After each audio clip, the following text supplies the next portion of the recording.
So for Colombia, it will be very difficult, Nathan, for me to tell you that this guy, James Rodriguez, is going to stay wide throughout the game. No, he's not going to do that. On the face of, the formation, 4-3-3, wingers, Luis Diaz up there, James Rodriguez down here. But let's look at, the map of James Rodriguez in this World Cup. He's a winger on paper. He starts as a winger, as a right winger for Colombia. But look at his touch map, shot map, chance creation, and tell me if this touch map is that of a winger. No. Now, this is the first game against Uzbekistan.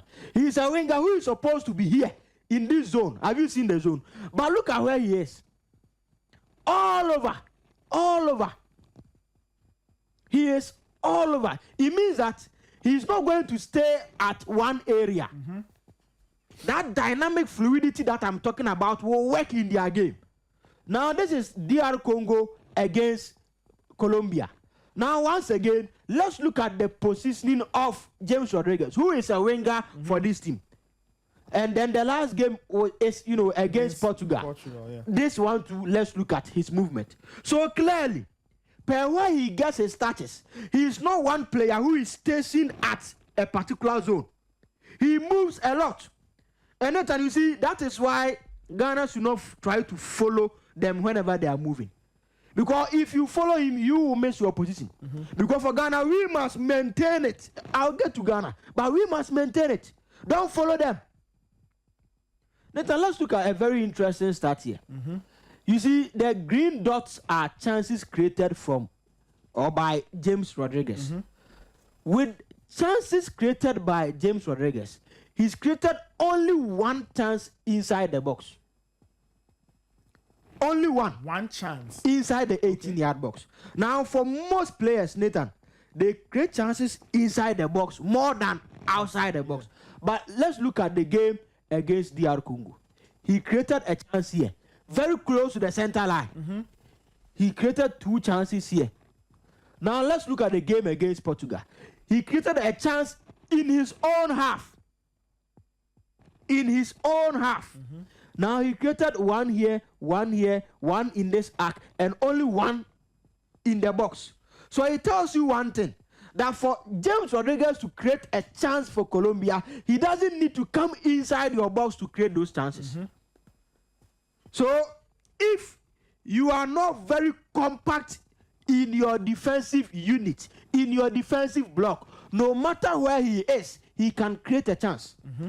And for a player of James's quality, you see, the last time I was watching about James Rodriguez, you see, there's a Netflix documentary about him and then his career. So I was watching it and I understood a lot of things about James and how Nestor Lorenzo, this manager, really trusts him. You see, when Nestor Lorenzo took over the job as the head coach of Colombia, that time James Rodriguez was not even getting playing time. He did not even know which club to play for. So from Everton, he had gone to Greece. He even came to Rayo Vallecano. He did not play. He did not play. He went to Mexico. He went to USA. He even went to Qatar. James Rodriguez. And the whole of, the season, James Rodriguez total minutes is not more than 300 minutes. The whole of last season, his total minutes is not even more than, it's not up to 300 minutes. But this World Cup alone, if he plays 90 minutes against Ghana, he will be, in terms of minutes, it will be more than the total number of minutes that he played the whole season. So it tells you that in the whole season, he was, in quote, useless. But he has a manager, Nestor Lorenzo, who really trusts him. Who decided that, okay, although James Rodriguez, you are not playing, a lot of people think that you are past your prime and your peak. But I still want you. I want you to be a leader for this team. I want you to be a starter. And this is, the touch map of James Rodriguez against Uzbekistan, against DR Congo, against Portugal. He's everywhere on the field of play. Everywhere. Dictating their games. He's everywhere. Now, let's look at this next image so that we can really understand how they move, how they do some of their things. Now, this is James Rodriguez. In the build-up of Colombia, Nathan, we've seen Jefferson Lerma, who is a DM, trying to come in between, Davidson Sanchez and then the other center back to get the ball and then try to play. Now, let's look at this side. Johan Mojica is there. This is the game against DR Congo. Yeah. James Rodriguez is also here. Now, it means that James Rodriguez had vacated this area as a winger to come deep into his area to try and receive the ball. So later with this, will you follow him? No. Because if you follow him, there will be a huge space here. And do you know the good thing? They have Daniel Munoz, who is very good at overlapping runs. Why? Because for Daniel Munoz, he has been playing as a wing back for Crystal Palace. Yeah. What is the role of a wing back? Offensive, defensive. So whenever we are attacking, follow. Whenever we are defending, come back and form a back five. So for Daniel Munoz, going forward, overlapping is something that is within him. Why? Because he's been doing it for his club side, Crystal Palace. So if you are playing Daniel Munoz, as your overlapping fullback, and you have James Rodriguez vacating this huge area for him, he can cover it. How many goals does he have at this World Cup? Two. Which of the Ghana players has, 2 goals? How many goals have Ghana scored at the World Cup? Two. But there is a fullback for Colombia who have also scored 2 goals, and that is Daniel Munoz. Yeah. So can we take our eyes off Daniel Munoz? Certainly not. No! So if you follow James Rodriguez, this space will open up for Daniel Munoz. Now let's look at the game against Colombia, because we've seen this is the game against DR Congo. How James was using his movement to manipulate them, to create a space for Daniel Munoz. Now Nathan, let's look at this. This is the game against Portugal. Let's focus on Nuno Mendes, because you see where James Rodriguez will start, that right wing, it is the left back row of Portugal. So that is the place where Nuno Mendes is. Nathan, please, let's focus on Nuno Mendes. This is Nuno Mendes. He's telling his coaches that James Rodriguez is going inside, but I don't know what to do. This is James Rodriguez. He's going inside. Now, Nathan, let's focus on Nuno Mendes. Look at Nuno Mendes.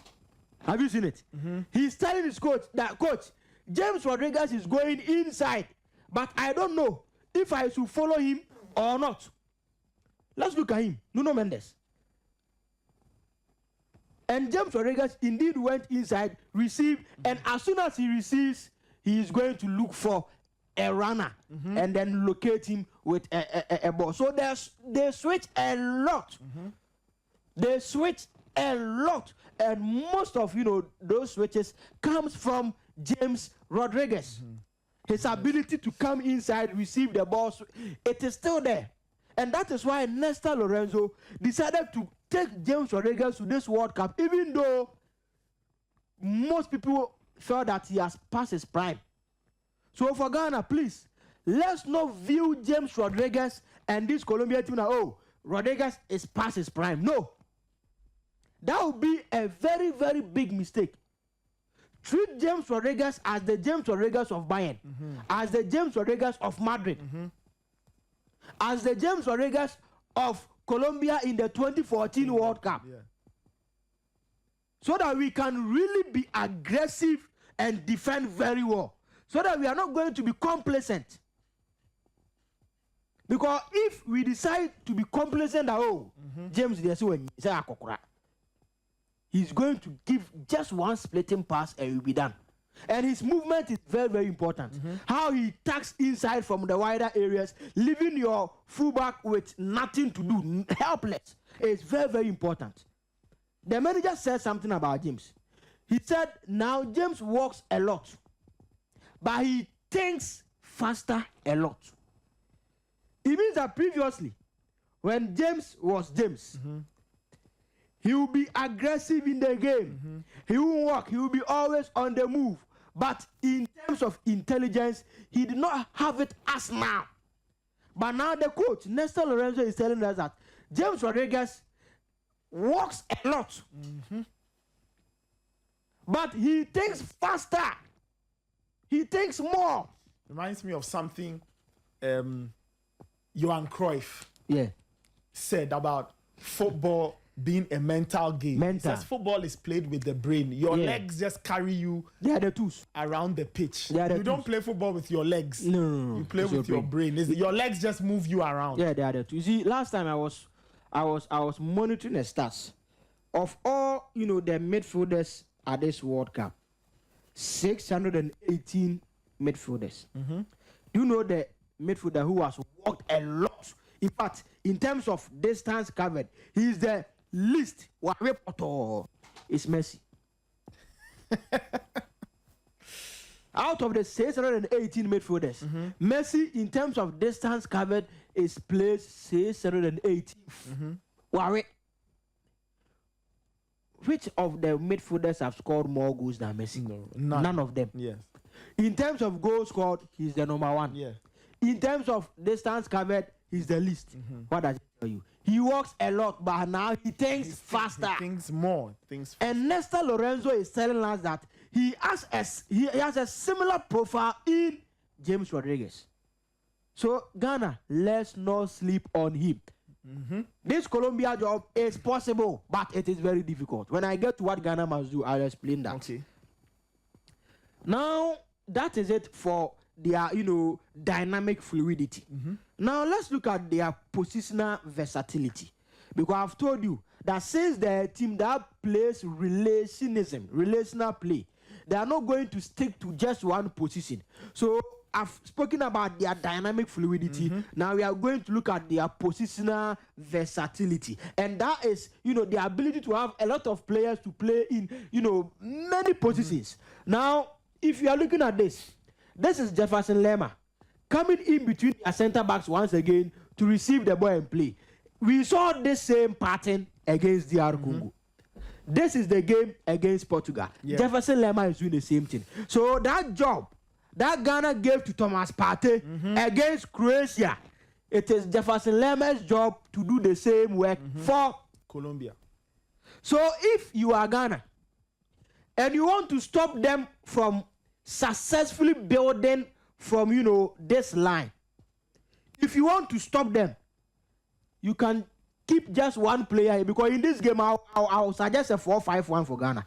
Any other formation will be suicidal in my opinion. 4-5-1. So that one, I'll pick Jordan to follow Jefferson Lerma, so that the ball will go to Davidson Sanchez and the other center backs to kick the ball long.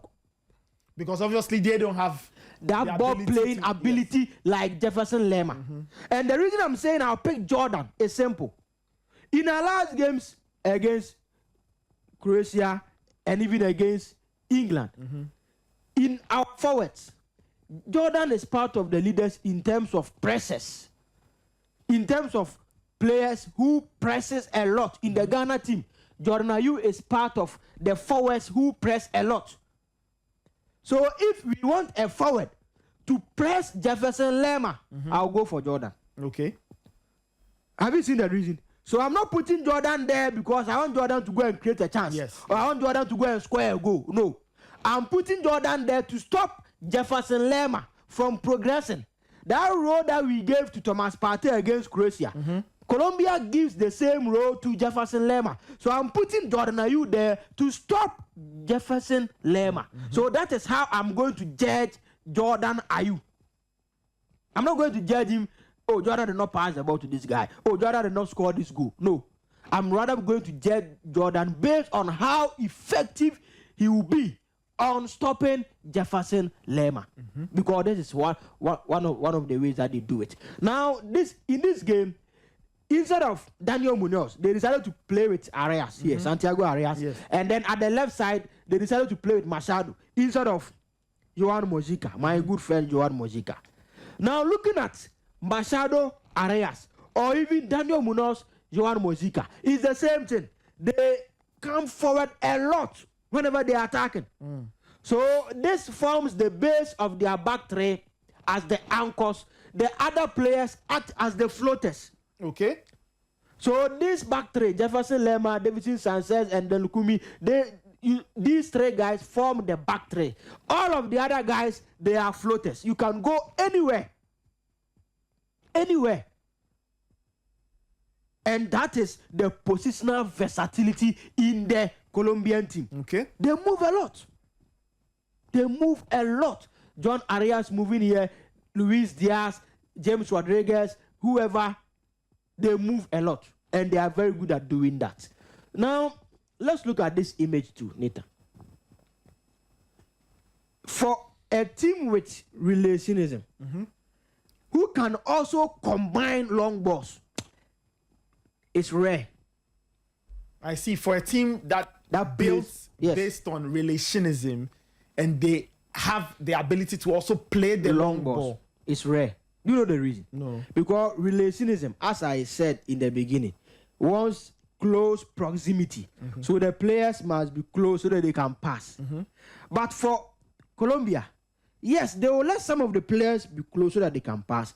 But they will leave some high too so that they can go long if the opponent decides to commit numbers to those close proximity players. Yeah. So they combine these two.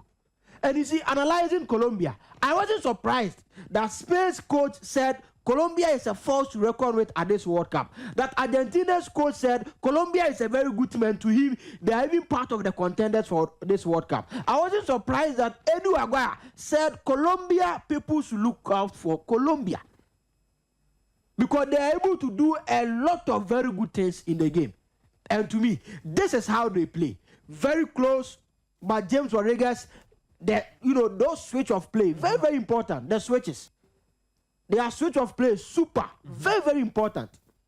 So if you don't do your seams well, you are going to create gaps in between your defensive line, as Spain did to Austria. So have you seen how Spain caused those gaps? Spain used double width, but Colombia doesn't use the double width. They use the switches, the long balls. So eventually, all of these teams want to create gaps in between your defensive unit, but they are using different methods to create those gaps. And that is the difference between positionism and relationism. That makes football very interesting and very sweet. Because just one, product, but there are a lot of ways to get to the byproduct. There are a lot of ways. There are a lot of ways. And this is how Colombia, Nathan, this is how they play. Yeah. This is how they play. Above all, they are very physical. They are very, very physical. So you must watch out for that. Now, how can Ghana hurt this, Colombiana people, the Colombianes? Do you remember Colombianes? Yeah, I remember the movie. Yes. This is Daniel Munoz. The most important thing will be to watch the back of us as defenders. On where Ghana can hurt them. Daniel Munoz says the most important thing will be to watch the backs of us as defenders. I see. Is he talking about the potential space that exists there? That is the point. Okay. Because their fullbacks will go. If it's Joan Mojica or Machado at the left side, you come. If it's Santiago Arias or even him, Daniel Munoz, you go. So there will be spaces there. The transitional threat of Ghana. You see, Nathan, this game, I would suggest a 4-5-1 Pampe. That Ghana should play a 4-5-1. Pampe. Limit spaces in between the lines. Limit spaces in between the players. Don't play with a mid block. Make it a low block. High block right there. Don't go there. Because Nathan, let's look at something. Join the feed on our socials. For our listeners, ask Coach, you can join the feed on our socials at Sporty FM on Facebook, Sporty FM Radio on YouTube, and see exactly what we are discussing. Coach is giving us an idea of what he believes will be the best way for the Black Stars to play that game against Colombia early tomorrow morning. It's a World Cup round of 32 game, and at this point, winner stays, loser goes home. You don't want to risk anything. And so Coach has highlighted the Colombians, what they are good at, their strengths. And Daniel Munoz, in an interview, has highlighted what they must do and the things they must do to protect themselves. He says they have to watch behind them, meaning that they have to make sure they don't give up space behind that back line so they can get punished by the Black Stars. Now, as we saw it in the images, they are going to build with Jefferson Lerma in between their two center backs. Now, as I said, I would want, Jordan to press this guy so that he is not going to get, that confidence and that free space to play out from the back. Yeah.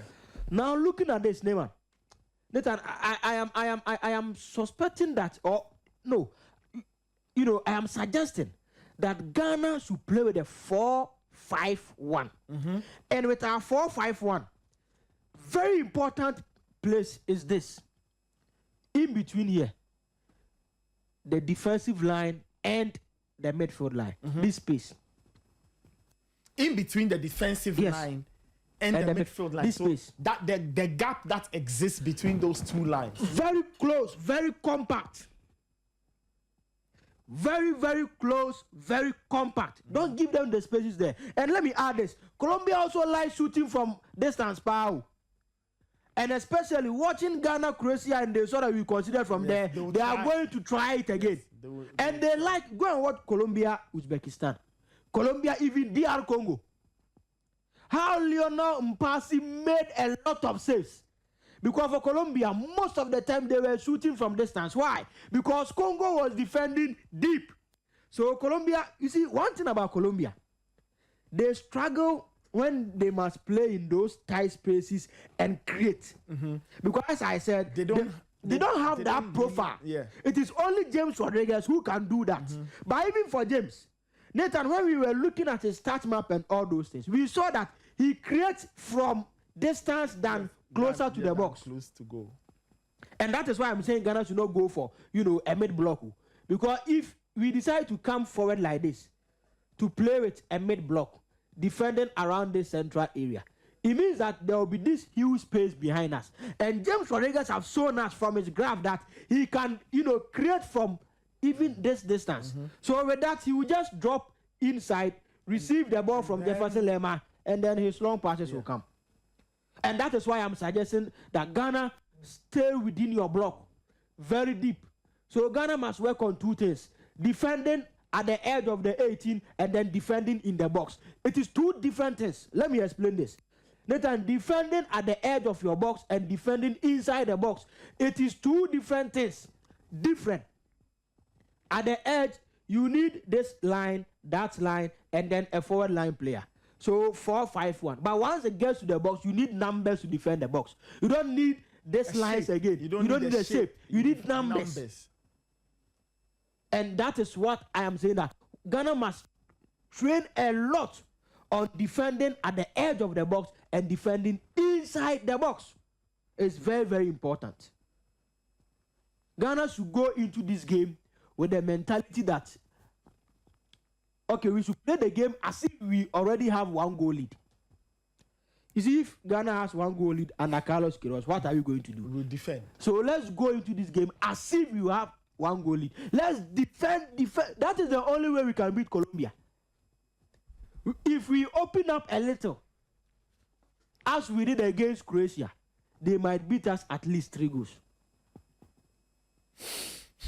So we should go into this game, Nathan, and defend. We should defend. We should forget about scoring. And I know Carlos Queiroz will do this. Go and check his 2021 Egyptian team on their way to the finals of the AFCON. Penalties, extra time, penalties, extra time. To the finals. That is how he plays. And he says something at the press. People do not take it serious. He says, this is where the World Cup really begins. Carlos Queiroz, Nathan. He says, this is the beginning of the World Cup. I hope you understand this is the beginning of the World Cup. This is the beginning of the World Cup. Yeah. So if you were praising Ghana for defending very well against England, this is the beginning of those defense. That defense, this is the beginning of it. So Nathan, in conclusion, I think Ghana should defend very well. Now, in sitting back, defend, it means that Colombia must play, or they must get profiles in tighter spaces who can really cause or create chances for them. Yeah. And to me, they do not have that quality. Okay. Now, for someone like Marvin Senaya, you are able to pass the Marcus Rashford, Anthony Gordon test, but you are going to face Luis Diaz, who, in my opinion, is a better dribbler than Rashford and Anthony Gordon, based on what he's done this season. Yeah.